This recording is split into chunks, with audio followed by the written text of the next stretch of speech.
growing in Jesus. So nawa ito ay magiging kalagayan ng bawat isa na lumalago tayo sa paglilingkod, pananampalataya sa ating Panginoon Kristo. So ngayon po ay share screen na ako.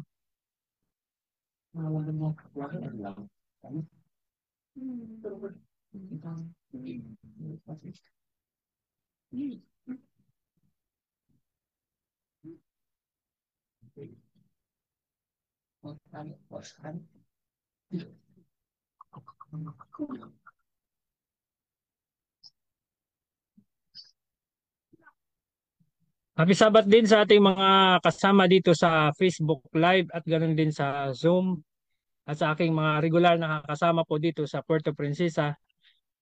Happy Sabat po sa ating lahat. Atin pong pagsasalusaluhan ngayong araw na ito ang pag-aaral patungkol po sa katulad. Ano po ang ating pagkaunawa patungkol po dito? Kaya nga ito ay pinamagatang understanding the judgment. Ngayon, bago po ako magpatuloy, nais ko pong anyayahan kayo sa isang maiksing panalangin.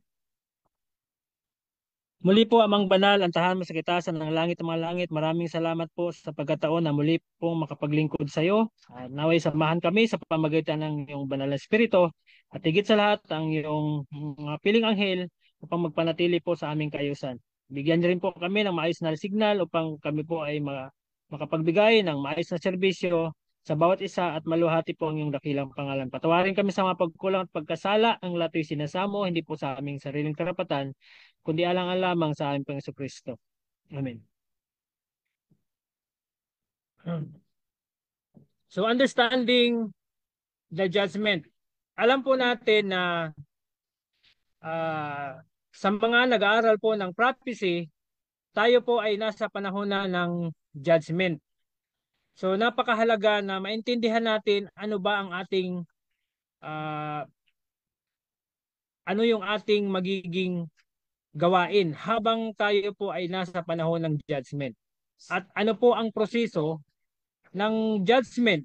Kung atin pong titingnan, ang judgment po sa kanyang definition, sabi niya, the formal decision made by a court following a lawsuit. The entry of judgment is the final order entered by the court in the case, leaving no further action to be taken by the court with respect to the issues contested. So, ibig sabihin, ito po ay magkakaroon lang ng judgment kung mayroong kasong ipinasa at bago po magpasa ng kaso ay mayroong gagawing investigasyon. So sa judgment ay meron pong tinatawag na final judgment at ito po ay dito na malalaman kung ang nasasakdal ay guilty ba siya or hindi. At sabi dito, the written determination of a lawsuit by the judge who presided at trial which renders rulings on all issues and completes the case. So ito yung final at pag sinabing final, ito po ang pinaka-desisyon ng judge doon sa may hawak po ng kaso. Pero ang kaibahan po ng judgment sa lupa at sa langit ay malaki. Sa judgment sa lupa, kailangan po natin ng physical na nandun. Kailangan umaatin ka at pag ikaw ay napatunayan na guilty, pag hindi mo pag hindi ka sang-ayon o hindi mo nakikita mo na hindi ka naman talaga guilty, pwede mo po siyang iapila at mayroon po tayong tinatawag na Court of Appeals. Ako po ay hindi ganun kalawak ang aking kaalaman patungkol sa kaalaman tungkol dito sa judgment or sa judiciary. Pero tingnan ang aking binabasihan ay ayon din po sa mga nababasa at kung ano po yung paano po ang proseso. Kaya nga sinasabi ko na ito yung ginagawa patungkol po sa mga kaso na habang nililitis po ang isang nagkasala. So ang una pong proseso ay pag mayroong nangyaring krimen, iimbestigahan at pag naimbestigahan, nalaman na mayroong nagkasala ay yun po ay magfa-file po ng kaso o nag-file ng case Pagkatapos po dadalhin po ito sa ano at magkakaroon po sila ng arraignment or ano bang tawag doon. Tapos i-schedule na po kung ah, kailan ang pasimula ng trial. So yun po ang proseso niya at hanggang sa meron pong tinatawag diyan na plaintiff, yun po yung mga sila po yung magpo-prosecute at yung defendant naman ay sila po yung sa defense na patunayan nila na walang kasalanan. Mayroon pong tatlong major character patungkol po dito sa trial. Ang una po ay yung judge. Kailangan mayroong judge na mamagitan na siyang titingin po doon sa mga ebidensya na ibinibigay nung ng depensa at saka ng prosecutor. So, siya po ang titingin yan base doon sa mga ibinibigay nilang ebidensya at saka mga testimony ng mga witness. So, pag-proceed po tayo dito sa trial o sa court, kailangan pag mayroon pong ginagawang paghatol ay kailangan mayroon pong court na physical na kung saan doon po nililitis yung mga tao, mayroong mga taong involved, yung nabanggit ko nga po kanina, yung tinatawag po na plaintiff at saka defendant. So yun po yung ayon po doon sa nabasa natin. Ngayon, pag mayroon na pong na-file na case, ay tatawagin po, mayroon pong investigasyon. Ibig sabihin, nabanggit ko kanina na before mag-file ng case, ay kailangan mayroon mo ng investigation na siya yung nakita na magiging suspect. So ayon doon sa investigation. So pag mayroon ng investigation, patawag na yung magfa-file na ng case doon sa kung sino yung naging suspect. At pagkatapos po noon ay ipapatawag po yung mga involved. Yun po yung proseso niya, papatawag ang involved. At dito na po magbibigay sila ng yung kanilang mga ebidensya ng mga witness. Ang depensa magbibigay ng witness at saka mga mga ano nila, mga ebidensya. Ganon din naman po ang inakusahan, magbibigay din po siya ng testimonya niya at saka mga witness. So sa madaling sabi, lahat sila ay nagbibigayan ng mga bagay na ito para maipakita sa judge kung tunay ba na nagkasala or hindi yung isang tao. At yun po yung proseso na ginaganap sa isang trial. Ngayon, uh, pag ikaw po ay napatunayan na guilty ka, ikaw po ay makukulong ayon doon sa uh, katumbas na parusa na nilabag mong batas. Kaya hindi po tayo makukulong kung wala po tayong nalalabag na batas. So kung dito sa lupa, ang tao ay mapaparusahan dahil sa ginawa niyang kasalanan, sa langit naman po ay mayroon pong katumbas na parusa sa lahat ng ating mga ginagawa. Kaya mapapansin nyo yung mga courtroom terminology na mayroon din po sa mababasa po natin sa Bible. Katulad po ng judgment.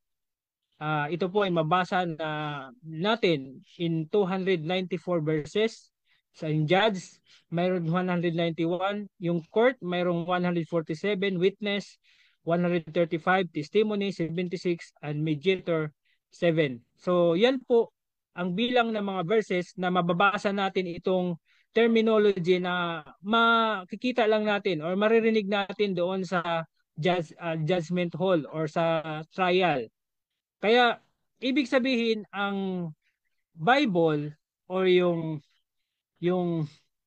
langit na kung saan ang tao ay nagkasala ay mayroon pong ginaganap na judgment. At yun po yung ating unawain ayon po doon sa proseso na ginaganap po ng dito sa sanlibutan o yung dito sa lupa. So tingnan natin kung ano po ang kaibahan. Kanina nabanggit ko nga po, ang kaibahan nila unang-una, ang judgment sa lupa ay pwede ka po mag-apila. Pagkatapos mong mahatulan, pwede ka pa po mag-apila. Pero dito sa judgment sa langit, pag once na ikaw po ay nahatulan, ay wala na pong pagkakataon na ikaw ay mag-apila. Kaya nga bago ang iyong judgment, bago ang hatol mo, ay nararapat na ikaw muna ay nakapag-apila na para kung pagdating ng hatol sa'yo ay makikita na doon na ikaw ay not guilty. So, tingnan natin ayon sa Revelation 14 verse 6 and 7. Sabi dito, Then I saw another angel flying in the midst of heaven, having the everlasting gospel to preach to those who dwell on the earth.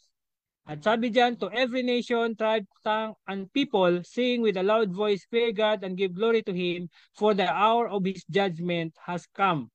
So alam natin sa mga nag-aaral po ng prophecy, alam po natin na ang tinutukoy po dito na judgment ay nagsisimula po noong uh, kasama po dito sa sinasabi na ang worship Him with who made heaven and earth and the sea and the springs of water. So nabanggit ko kanina na ang judgment sa mga nag-aaral ng prophecy ay nagsimula po ito nung tinatawag na sa panahon ng 1844. At yun po yung sinasabi natin na the hour of His judgment is come. At ayon dito sa Micah chapter 7 verse 9, bakit ang tao ay hatulan? Sabi dito, I will bear the indignation of the Lord because I have sinned against Him until He plead my cause and execute judgment for me. So mayroon pong judgment ang tao sapagkat siya po ay nagkasala. At sabi dito, the Lord will plead their cause. So mayroon pang pagkakataon na mayroong pamamagitan sa panahon na ito. At makikita natin dito na ayon sa Revelation 6:10, sabi dito, How long, O Lord, holy and true, dost thou not judge and avenge our blood on them that dwell on the earth? At sabi pa dito sa Daniel chapter 9 verse o chapter 8, 13 and 14, How long shall be the vision? And he said unto me, unto 2,300 days, then shall the sanctuary be cleansed. Alam po natin, o sa mga nag-aaral ng prophecy, na ang katuparan po nito ay mula doong 457 BC hanggang 1844 na doon po nagkaroon ng great disappointment. At yan po yung tinatawag na yan po ang pagpasimula ng judgment. At ayon po sa ating mga nabasa na ang judgment po ay magsisimula sa mga banal na mga namatay mula nung unang mga nabuhay sila o nung mga naunang nabuhay mula sa paglalang ng sanlibutan at magtatapos ito sa atin na mga buhay. At yun po yung proseso ng judgment at yan po ay nagsisimula noong 1844. So kung ating mapapansin, gaano na po katagal ang ginagawang investigasyon na na nagsimula po noong 1844. Kaya sa tagal po nito, maaring makikita natin na sa panahon natin ay maari nating masabi na nagsisimula na ang judgment sa living.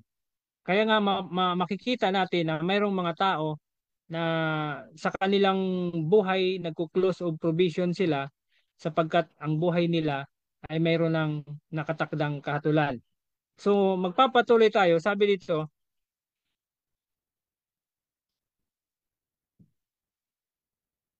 and judgment was given to the saints of the Most High. Bakit kaya sinabi dito na ang judgment or ang kahatulan ay bibigay doon sa mga banal? Tatandaan po natin na may sinabi po ang Panginoon kung saan po magsisimula ang judgment. Kaya nga after na mahatulan ang mga banal ay binibigyan din po sila ng karapatan na hatulan naman ang mga masama after 1,000 years. At ayon dito, judgment in the gate. So bakit sinabi na judgment in the gate? Sa Amos 5 verse 15, sabi ng Panginoon dito, hate the evil and love the good and establish judgment in the gate. Di ba mayroon kayong nababasa na the church is the gate of heaven. So ibig sabihin, ang judgment ay nagsisimula sa church na siyang gate. Pero para mapatunayan natin, sabi po dito sa 1 Peter chapter 4 verse 17, for the time is come that the judgment must begin at the house of God, and if it first begin at us, what shall the end be of them that obey not the gospel of God? So ibig sabihin, kaya maibibigay yung judgment sa mga banal sapagkat sila po ay unang hahatulan bago po ang paghatol doon sa mga masama. So, mayroon pong paghahatol na mauna sa bayan ng Diyos at yung mga nag-aangkin bayan niya, sila po lahat ay uh, magkakaroon or dito po ang proseso na gagawin na investigative judgment. Katulad po ng sinabi ko na ang judgment sa sa lupa ay nandun po personal kang aattend, maglalatag ng ebidensya, maglalatag ng ng mga witness, yun po ang gagawin. Pero dito sa ating kalagayan na pag tayo po ay nahatulan, ang magiging kahatulan na gagawin po sa atin ay hindi po tayo personal na haharap doon sa korte or na sa court ng Panginoon, kundi sa panahon na kung saan sa panahon na tayo ay nakatakda ng hatulan ay tinitingnan po ang ating buhay. Tinitingnan kung ano yung nagiging kalagayan natin at doon po tayo hinahatulan at sabi nga dito ayon sa ating salita at ayon sa ating gawa. So tingnan pa natin yung mga kasunod na sinasabi. Sabi to, enter into his gates with thanksgiving and into his courts with praise. Kaya napatunayan natin na yung judgment ay doon po uunahin talaga sa kanyang bayan, sa iglesia, sa mga nag-aangkin bayan niya. Kasi doon po tayo, yung courts niya is yun doon kung saan tayo po nagpupuri sa kanya is doon po magkakaroon ng kahatulan. Bakit po kaya? Kasi doon natin nalalaman kung ano yung kalooban ng Diyos, kung ano yung kanyang katotohanan, yung mga mapag-aralan natin patungkol sa kanya. Doon po natin nalalaman yan sa panahon na tayo po ay nagkakatipon at pinag-aaralan ng kanyang salita. Katulad po ng ating ginagawa ngayon ay ito po yung court na kung saan nandito tayo, inaalam natin kung ano yung ating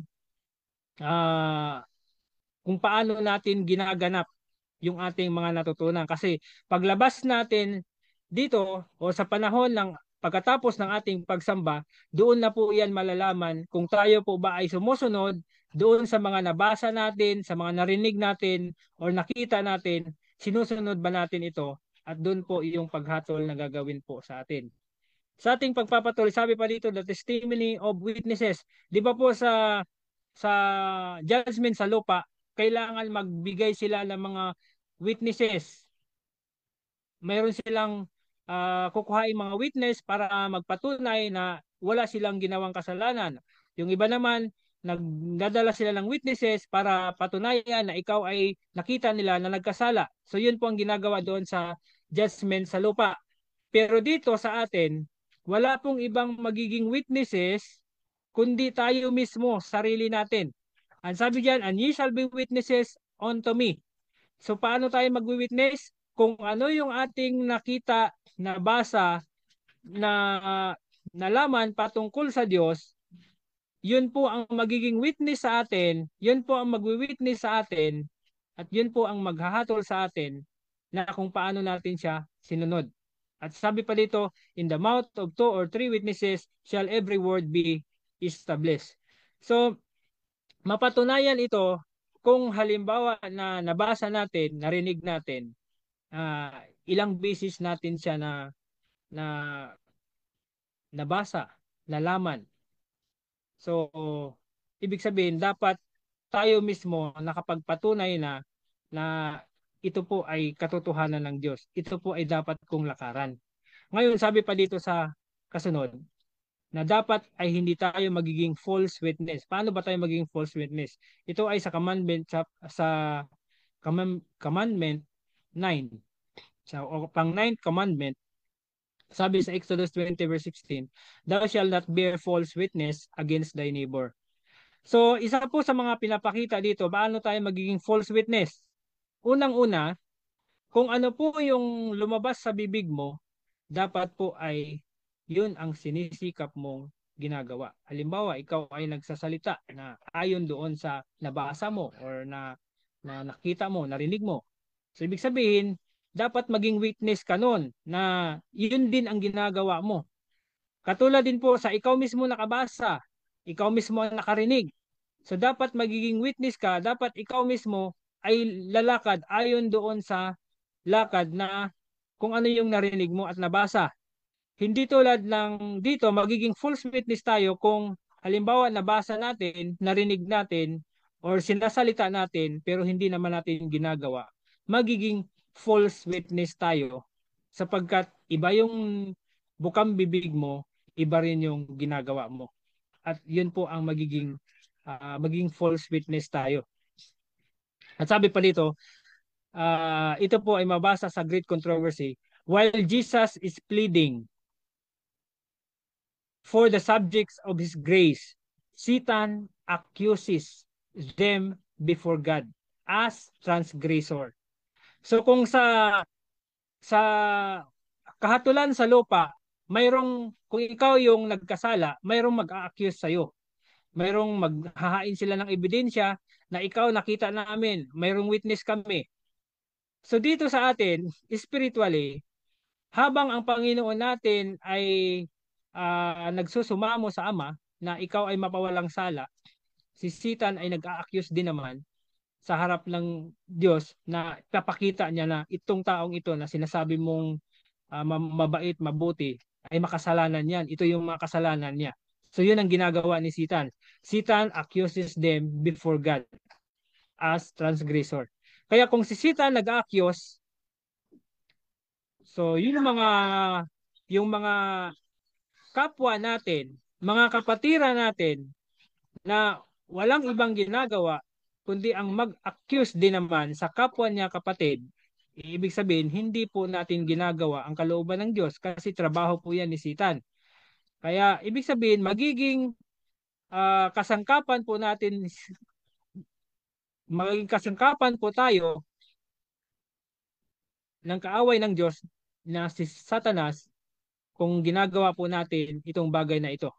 At sabi dito, the great deceiver has sought to lead them into skepticism, to cause them to lose confidence in God, to separate themselves from His love, and to break His law. And now He points to the record of their lives, to all the sins that He has tempted them to commit, and because of this, He claims them as His subjects. Kasi, habang ikaw ay humihingi ng tawad sa Diyos, at nandun ang pangako ng Diyos, kung ikaw ay uh, humingi ng tawad sa Diyos, sa puso mo, na bukal sa loob mo, nagsisisi ka sa kasalanan mo. Ang sabi doon, if we confess our sins, He is faithful and just to forgive us. So sa kabila na pinatawad ka na ng Diyos kasi nananampalataya ka na pinatawad ka ng Diyos, walang ibang gagawin si Satan. Ipapakita pa rin niya yung ginawa mong kasalanan. Kumbaga ipapaalala niya pa rin, ipapadama niya pa rin sa iyo na yung kasalanan mo kaya hindi ka nakatanggap-tanggap sa Diyos kasi napakalaki ng kasalanan mo. Kaya nga sabi niya, to all the sins that He has tempted to them commit, and because of this, He claims them as His subjects. So ipakita niya, ipaalala niya ito para angkinin ka niya na sa kanya ka. Pero kung tayo po ay taos puso na humingi ng tawad at pinagsisihan ang ating kasalanan, matatanggap po natin na walang pag-alinlangan ang kapatawaran na kung saan ito po ay pinangako ng Diyos sa atin. Huwag po nating pag-alinlanganan yun kasi pangako niya po yun. Ang Diyos po ay hindi nangangako na hindi niya tutuparin. Kaya nga sa atin, sinasabi niya na huwag tayong mangako kung hindi natin kayang tuparin. Sapagkat ang Diyos po ay hindi niya ginagawa ang pagtalikod po sa atin kapag ito po ay lumabas sa kanyang bibig. Ngayon, sabi pa dito, Lucifer had declared that every transgressor must be forever debarred from the Creator's favor. Kaya mapapansin niyo po kung gaano kahabag ang Diyos sa atin. Kasi inaangkin ni Satan na sabi niya, dapat yung mga makasalanan ay hindi na dapat bigyan ng kabutihan yan na mula sa Diyos. Hindi na bigyan ng pagpapala yan kasi masasama naman sila. Pero anong ginawa po ng Panginoon? Yung araw, pinapasikat niya sa mabuti at masama. Yung ulan, ganun din. Yung hangin, binibigay niya sa mabuti at sa masama. Pero si Satan gusto niya na dapat pagbawalan na yung mga masasama kasi hindi sila karapat-dapat na tumanggap ng kabutihan mula sa Diyos.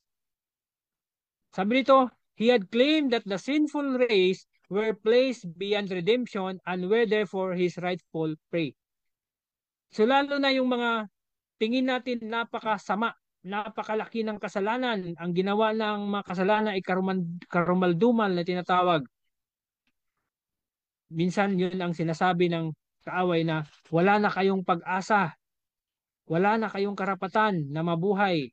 Di ba mayroong mga tao na itong masamang ito wala nang karapatang mabuhay kaya kitilin na natin ang buhay niya.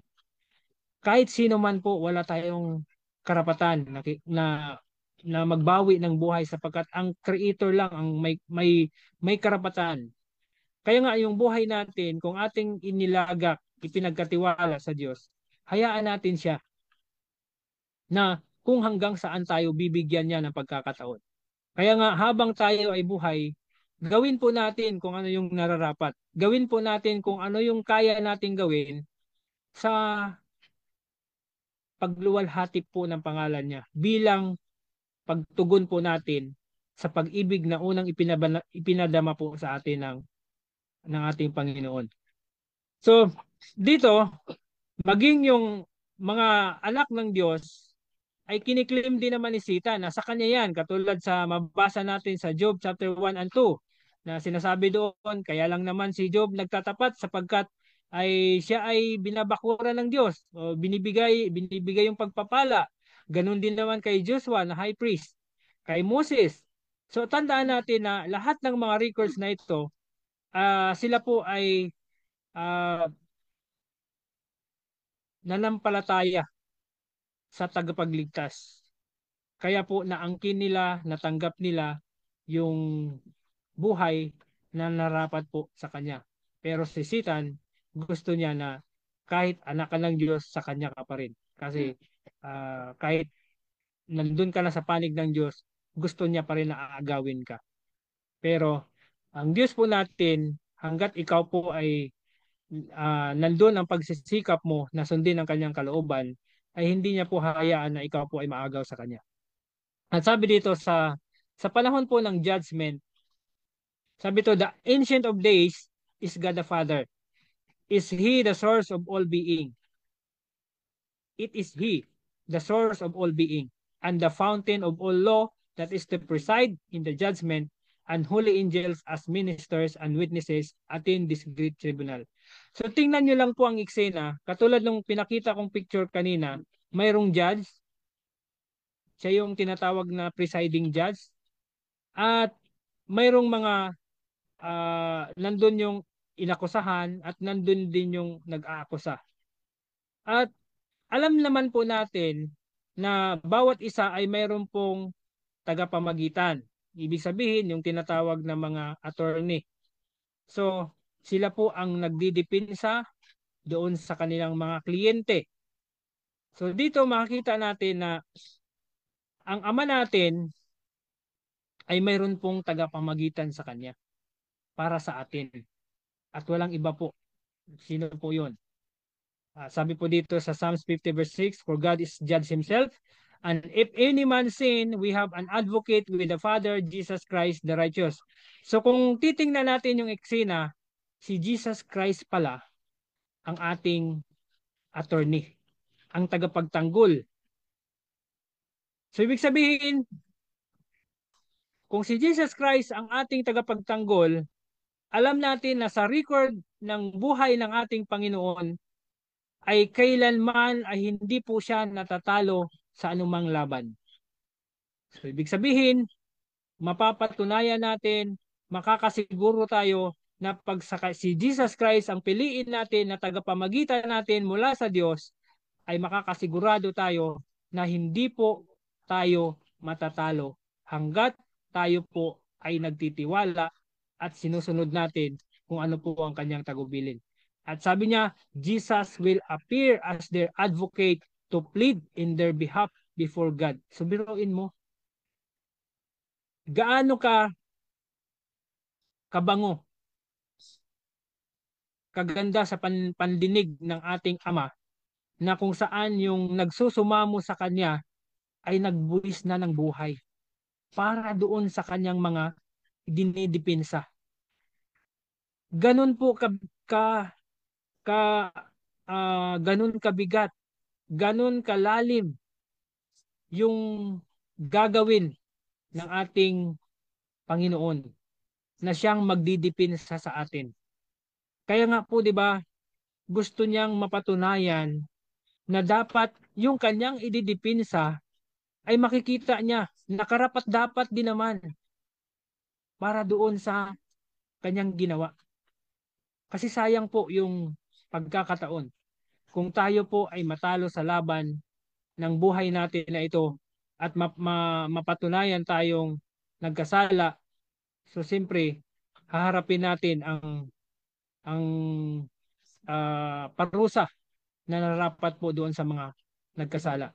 Sabi pa dito, wherefore he is able to save them to the uttermost that come unto God by him, seeing he ever liveth to make intercession for them. Ano pong ginawa niya? Siya yung karapat-dapat na magligtas. Ang attorney dito sa lupa ay mayroon pa pong kahit gaano man siya kagaling, mayroon pa pong pagkakataon na matatalo yan. Pero ang ating Panginoon, kung siya ang pipiliin natin na ating tagapagtanggol, tagapamagitan sa Ama, ay wala pong record na siya po ay natatalo.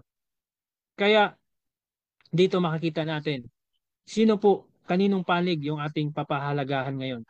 Sabi dito, yung yung bayad, pansinin niyo ha, hindi pa tayo nahatulan pero mayroon na pong binayaran ang tagapamagitan sa atin para kung tayo po ay magmasunurin sa kanya hanggang sa huli. Yung kabayaran na yon ay mapapasa atin. Ibig sabihin wala tayong ginawa kundi ang ating tagapagligtas, ang ating tagapagtanggol, siyang nagbibigay po ng kabayaran na ito. At anong ginawa niya po dito? Binayaran niya po ito sa cross ng Kalbaryo. So, kung ang ating pipiliin na tagapagtanggol, sabi nga na nabasa natin kanina na kung si Satanas ay ang accuser na nagsasabi makasalanang tao yan, pero kung lalapit tayo sa ating tagapagtanggol, Lord, alam ko po na lahat ng ginawa natin, sakripisyo o ng mga bagay na ginawa natin sa harap ng Panginoon,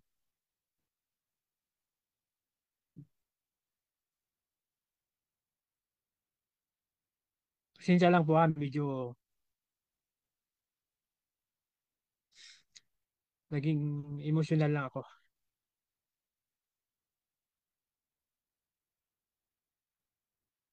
Kasi minsan kung ma-realize natin kung gaano kalaki yung sakripisyo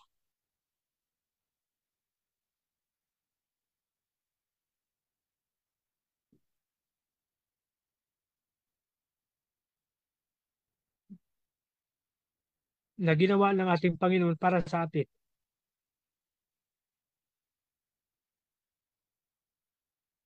Kung sa atin nga sa lupa, nagtitiwala tayo sa mga abogado na tingin natin sila yung makapagpawalang sala sa atin kasi alam naman natin na wala tayong kasalanan. Pero dito po, isang tagapagtanggol na kailanman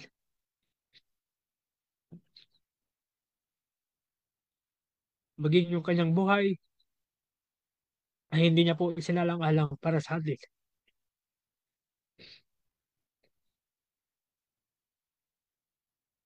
Tayo po yung magpatuloy. Kaya nga po dito, kung ang tao sa lupa nagkasala, alam po natin na meron po siyang nilabag na na batas ng nasa lupa o ng gobyerno. At dito sabi dito, the law of God is the standard by which the characters and the lives of men will be tested in the judgment.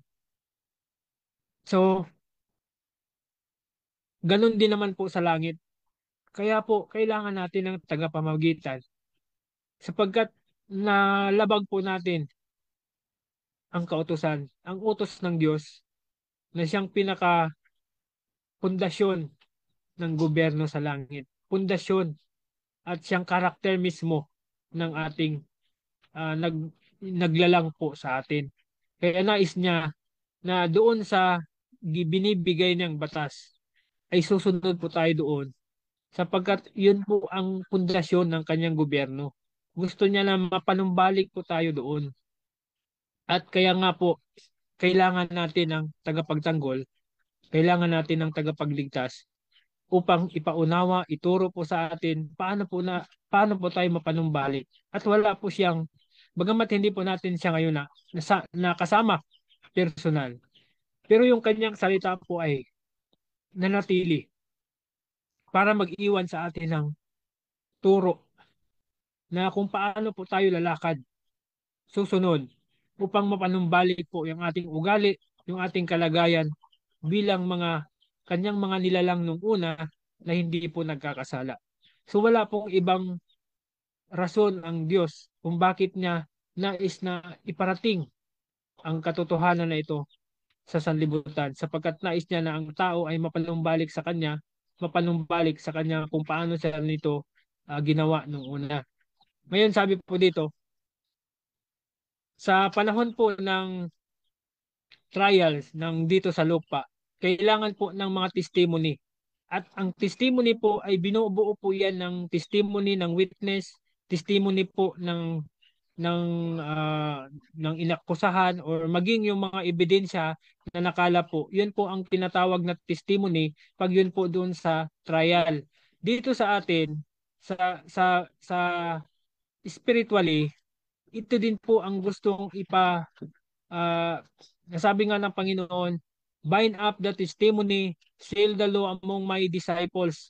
So ito yung magpapatibay din sa atin sapagkat sa testimony, doon natin malalaman ang mas malawak pa na paghahayag ng ating Panginoon ng kanyang kalooban. Sabi niya, to the law and to the testimony, if they speak not according to this word, it is because there is no light in them. Kaya ang law ay hindi po mawawala. Tandaan po natin, minsan kasi nakakusahan tayo na kaya tayo sumusunod sa law sapagkat gusto natin maligtas. Hindi po yun ang rason. Kasi ang kaligtasan, ibinigay na sa atin ng walang bayad. Binayaran na ng Diyos sa kabuuan. Pero bakit tayo sumusunod sa law? Kasi nga, para ma-maintain yung kabayaran na yun na ibinigay sa atin. Tandaan niyo yung mga tao na nagkasala sa batas ng lupa. Pag sila po ay napawalang sala, pag sila po ay halimbawa napatunayang nagkasala at mayroong tinatawag po na binibigay po ng gobyerno na pardon. Bagamat binabayaran nilang kasalanan pero nung binigay sa kanilang pardon, automatic po na mawawalang sala po sila.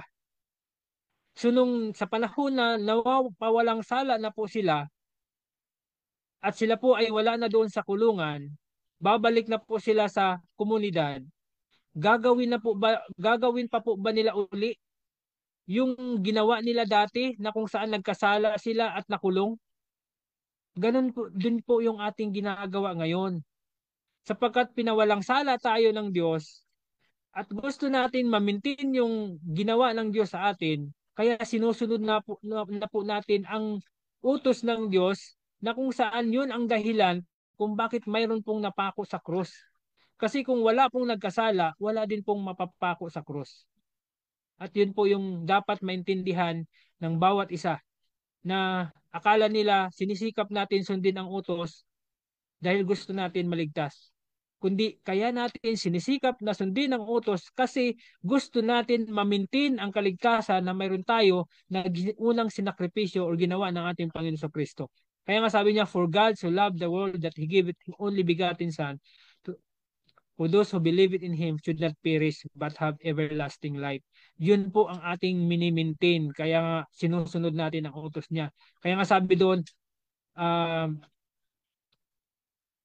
ang sabi niya, if you love me, keep my commandments. Gusto nating ipakita yung pag-ibig natin sa Diyos sapagkat una niya tayong inibig na ibinigay niya ang kanyang bugtong na anak, sinusunod na natin ang utos. Kasi ayaw niya na magiging sawail tayo. So tingnan po natin yung kasunod na sinabi sa Malakay 3:16. So a book of remembrance was written before him for those who fear the Lord and who meditate on His name.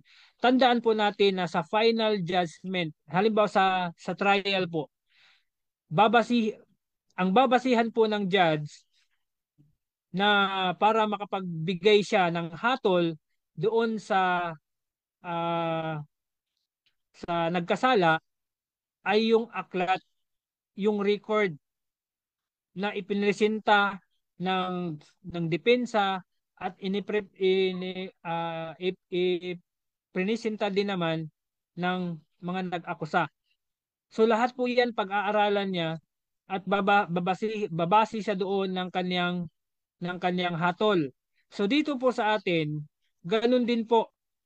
Ang sabi po dito sa Malakay 3:16, so a book of remembrance was written before him for those who fear the Lord and who meditate on His name. Ibig sabihin, yung ating kalagayan, yung kahatulan na gagawin ng Diyos sa atin, ay babasihan din po sa aklat na nasulat ayon sa ating mga gawa. Lalong-lalo na kung tayo po ay mga may takot sa Diyos. Patuloy ang paglilingkod natin sa Kanya. Sabi pa dito, you number my wanderings, put my tears into your battle, are they not in your book? Naalala ko yung kanina na narinig ko rin, naging emotional si Sister Nori. Kasi minsan, naramdaman natin yung sa paglilingkod natin, parang pakiramdam natin na bagamat bigat na tayo, pero parang walang naka-appreciate. Minsan hindi pa natin maramdaman sa paligid natin yung mayroong pumapasan, mayroong tumutulong, mayroong mga panahon na ganun po ang pakiramdam natin. Pero ang sabi ng Panginoon, lahat ng sakripisyo mo, lahat ng sakripisyo natin, maging yung mga pag-iyak na ginagawa natin, yung mga uh, ginagawa nating anumang bagay na nagiging self-denial, sakripisyo, anumang bagay na yon, lahat yan ay naka-record sa aklat ng langit. Kaya hindi po yan mawawala. So, lahat tayo mananagot according to what we do and what we say. Mananagutan po natin yan sa harap po ng Panginoon kasi yan po ang naka-record. At sabi pa dito, sa pagpapatuloy natin, the books of record in heaven in which the names and the deeds of men are registered are to determine the decisions of the judgment. So kung paanong nabanggit ko kanina sa trial, ang judge ay magbabase sa record na ipinresenta, sa ebidensya, sa sinabi ng mga testimony, yun po lahat babasihan ng judge yun. Ganon din po dito ang record na mayroon na nakasulat sa atin patungkol po sa ating buhay, sa ating sinasabi, lahat po yan babasihan kung saan tayo nararapat. Kaya dapat po alamin natin saan ba talaga ang gusto natin. Sabi dito, opposite its name in the books of heaven is entered with terrible exactness every wrong word, every selfish act, every unfulfilled duty, and every secret sin with every artful dissembling all are chronicled by the recording angel. Maaring sa husgahan sa lupa, makalusot po tayo. Pwede nating matakasan yan. Maaring yung iba kasi pwedeng mabayaran, makakalusot, mapawalang sala, tapos ang nagbayad ng kasalanan, yung mga taong hindi naman nagkasala. Pero dito po, lahat ng sikreto mo, lahat ng mga bagay na maging sa motibo mo lang, maring tingin ng tao, mabuting tao ka. Marami kang mapagbigay ka, marami kang ginagawa. Pero ano ba ang motibo mo? Bakit mo siya ginagawa? Para ba sa personal gain? Kaya ka ba nagbibigay dahil meron kang personal na motibo? Meron kang personal na hangarin? So makikita po lahat yan. At ang sabi po dito, all are chronicled by the recording angel. At ang angel po ay hindi nagkakamali. Maaring ang tao pwede pong magkamali sa kanyang sulat, sa sinabi, pero ang angel po, hindi po siya nagkakamali sa anumang nire-record niya. Kung anumang nire-record niya, yun po ay tumpak at yun po ay na talagang ginagawa po natin. So, sabi pa dito sa Ecclesiastes 12:14, for God shall bring every work into judgment with every secret thing, whether it be good or whether it be evil. Maging mabuti man yan, masama, lahat yan ay pananagutan natin. Lahat po yan ay naka-record. Sabi pa dito, but I say unto you that every idle word that men shall speak, they shall give account therefore in the day of judgment, for by thy words thou shalt be justified, and by thy words thou shalt be condemned. Tandaan natin na sa lupa, pag inaaresto yung tao, sinasabi nila na mayroon kang karapatang manahimik, sapagkat kung ano man ang iyong sasabihin, maaring gagamitin ito sa iyo pabor sa iyo, or maaring ito'y gagamitin laban sa iyo. So ganun din naman sa atin, ano man yung ating sasabihin, maaring ito ay magdadala, tutulong sa magiging ebidensya sa ating kalagayan, or magiging ito po ay tutulong para ikaw ay magiging mapatunayang nagkasala. So dapat po maging maingat tayo sa ating pananalita, at yung ating mga sinasalita ay dapat sinisikap natin na magawa ito ayon sa kalooban ng Panginoon. Sabi pa dito, how solemn is the thought, day after day passing into eternity, bears its burden of records for the books of heaven. Words once spoken, deeds once done, can never be recalled. Angels have registered both the good and the evil. Kaya hindi na po pwedeng maulit yun. Hindi na po pwedeng burahin kung ano man po yung record na nasulat. Di ba tandaan natin na lahat po ng nasulat, lahat po ng anumang sinulat, maging yung panahon ni Queen Esther na nagkaroon na ng batas, ay nung ibatas na ito ay hindi na po pwedeng mabalik o hindi na po pwedeng baguhin. So, ganun din po sa Panginoon. Lahat ng bagay, lahat ng salita na ating nasalita, lahat ng gawa na ating nagawa, hindi na po mababago yan. Yun na po, magiging record na po natin yan sa ating buhay, maging sa ating mga tao. Di ba minsan pag nakapagsalita tayo nakapanakit tayo ng salita, kahit ulitin man natin, pero nagdulot na pa ito ng ah, ng ibang sakit, o nagdulot na po ito ng sakit doon sa tao na nakarinig. Ngayon, sabi pa dito, mightiest conqueror upon the earth cannot call back the record of even single day. Our acts, our words, even our most secret motives, all have their weight in deciding our destiny for will or woe. So lahat ng ating mga record, ito ay magpapatibay lang kung nasaan tayo. Doon ba tayo sa kapahamakan o doon tayo sa kaligtasan? Though they may be forgotten by us, they will bear their testimony to justify or condemn.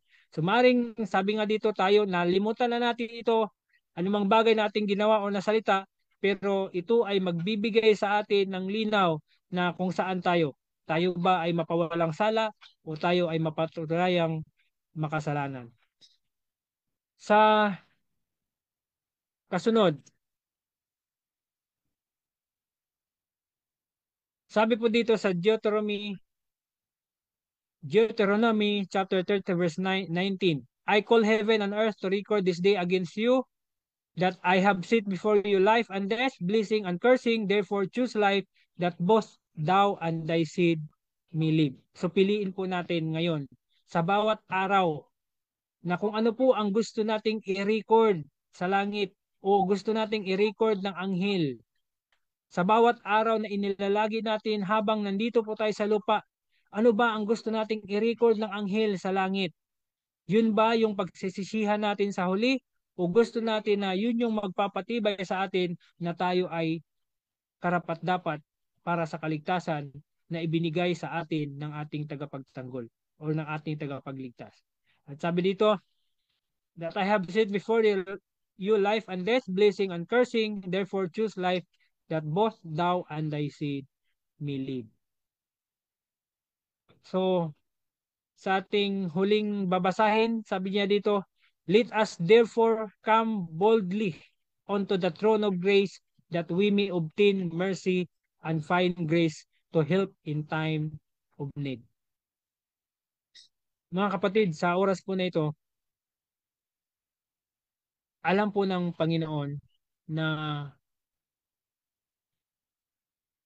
o alam po natin na lahat ng mga bagay ay mayroon po tayong kapanagutan.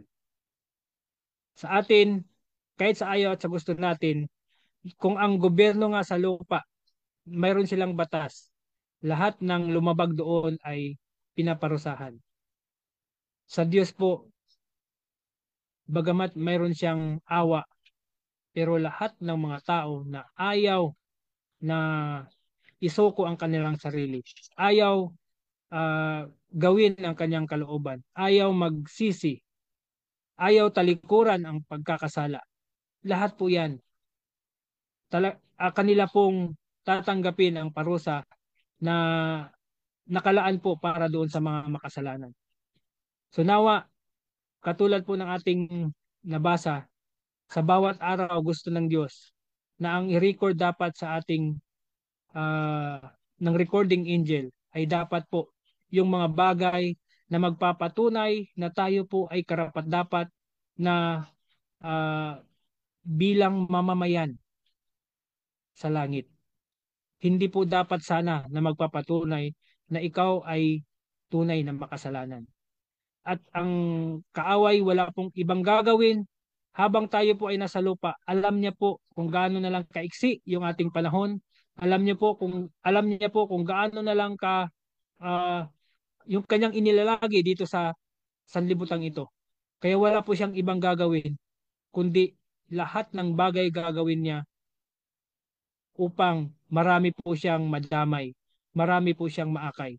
Tandaan natin kung ang mga anghel sa langit na hindi pa kailanman nakaalam, nakaranas ng kasalanan, ay marami siyang natangay. Gaano pa po kaya sa lupa? So, hindi po tayo dapat nagpakampante sa ating kalangkayan, kundi dapat magpatuloy tayo na sikapin natin na ang ating buhay ay makikita natin na ito yung buhay na gusto ng Diyos na dapat nating lakarin.